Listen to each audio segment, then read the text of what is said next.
में पहली बार ईरान ने अपनी इमारतों के ऊपर और इमाम रजा जो है उनके रोजे के ऊपर भी काला झंडा जो है वो लगा दिया गया है। ये काला झंडा आप कह सकते हैं कि बहुत बड़ी जंग और बहुत बड़ा बदला जो आपके साथ जुल्म होता है उसके बहुत बड़े बदले की अलामत है, और तारीख में ऐसा कभी नहीं हुआ। और ये जो परचम लहराए गए हैं, खुसूसी एक्सक्लूसिव स्पेशल परचम जो लहराए गए हैं, ये मामला इतना सादा नहीं है, ये एक बड़ा क्लियर कट मैसेज भी है। और इसके साथ ही साथ आपके सामने कुछ और बड़ी अहम तरीन डेवलपमेंट्स भी रखनी है। और इस वक्त बाइडन का जो दौरा है इसराइल का, जिसमें उसने इसराइल की मदद का इरादा किया और उसने कहा कि हम इनकी मदद जारी रखेंगे और हम इनके साथ हैं, इन पर हमला हम पर हमला है। इसराइल के नेशनल सिक्योरिटी के हेड ने पहले ही कह दिया है कि अगर हिजबुल्लाह और ईरान ने हमास की मदद की तो अमेरिका इस जंग में खुलकर हमारे दरमियान होगा, हमारे साथ लड़ेगा, उसकी फोर्सेस रेडी हैं, वो सिर्फ गो हेड का इंतजार कर रही हैं। और बाइडन के इस दौरे के दौरान भी गजा पर बमबारी जारी रही और सिर्फ यहां तक मामला नहीं रहा, सूरत हाल यहां पर आकर रुकी नहीं है, बल्कि यहां से मामला खतरनाक होता है, क्योंकि अब जो इस वक्त गजा पट्टी के करीब टैंक है वो ज्यादा पहुंचाए जा रहे हैं। आपने इस नुक्ते को समझना है कि अब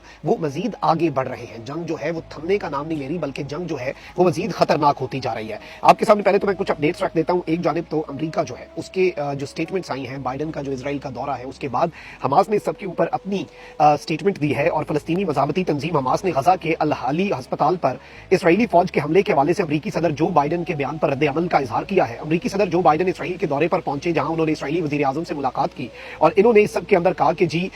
इस सब का जिम्मेदार और वो जो अस्पताल पर हमला है वो भी उन्होंने खुद किया। वही बात है, वो एक शेर याद आता है कि कातिल की ये दलील भी मुनसिफ ने मान ली, मकतूल खुद गिरा था खंजर की नोक पर। तो वही बात है कि मकतूल खुद गिरा था खंजर की नोक पर। इस हवाले से हमास ने बयान जारी किया है। हमास के तर्जुमान के मुताबिक अमेरिका इसराइल की हिमायत में अंधी जानिबदारी का मुजाहिरा कर रहा है। ख्याल रहे कि इस सब के अंदर जो हमास है उसकी स्टेटमेंट के अलावा कुछ और चीजें भी मैं आपके सामने रख देता हूं। गजा के अस्पताल पर हमले से पहले और हमले के बाद के इसराइली बयानात जो है यूं लग रहा है, और इंटरनेशनली भी इस वक्त, क्योंकि पता है सोशल मीडिया का दौर है, सोशल मीडिया के ऊपर मुख्तलिफ फैक्ट चेकर्स जो है वो इस हवाले से अपनी रिपोर्ट्स दे रहे हैं और इस हमले से पहले और हमले के बाद इसराइल के बयानात को इसराइल के झूठ से इबारत कर रहे हैं। अब उनका मौकफ क्या है मैं आपको ये बता देता हूं। गजा के अस्पताल पर वहशियाना हमले से कुछ देर पहले इसराइली वजीर आजम ने सोशल मीडिया साइट ट्विटर, जो कि अब एक्स है, उस पर पोस्ट किया कि ये जंग तारीकी और बदी की औलाद के दरमियान है। बाद में इस पोस्ट को डिलीट कर दिया गया। अगर इस पोस्ट में कुछ गलत नहीं था तो फिर इसे डिलीट क्यों किया गया? और एग्जैक्ट अल्फाज जो है अगर मैं आपको पढ़ के सुनाऊं, 16 अक्टूबर 2023 9:37 का ये ट्वीट है, जिसमें कहा गया, this is a struggle between the children of light and children of darkness, between humanity and the law of jungle, यानी कि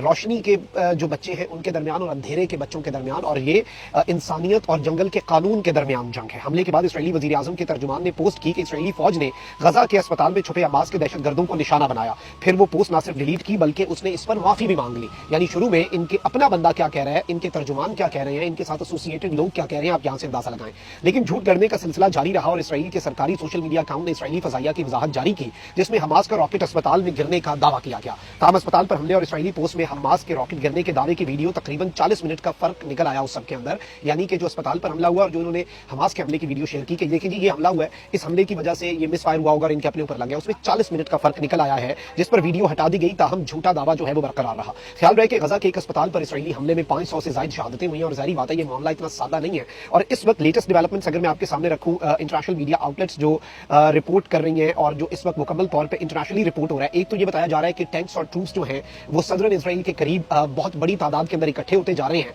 और इस वक्त इसराइल गजा फेंस जो है उसके करीब के बहुत से टाउन्स के अंदर जो जर्नलिस्ट हैं उनकी रसाई भी नहीं हो पा रही, और इसराइली जो मिलिट्री है वो अपनी वहां पर जो एक्सक्लूजन जोन है वहां पर अपनी प्रेजेंस बढ़ाती जा रही है। और इसके साथ ही साथ मैं आपको ये बता दूं कि कोई भी जगह, कोई भी मकाम या कोई भी एरिया या कोई भी पीस ऑफ लैंड जो है वो वहां पर ऐसा नहीं है जो कि जारहियत से और उनकी बर्बरियत से महफूज हो। मतलब कोई ऐसा सेफ जोन नहीं है, कोई ऐसा ह्यूमैनिटेरियन जगह नहीं।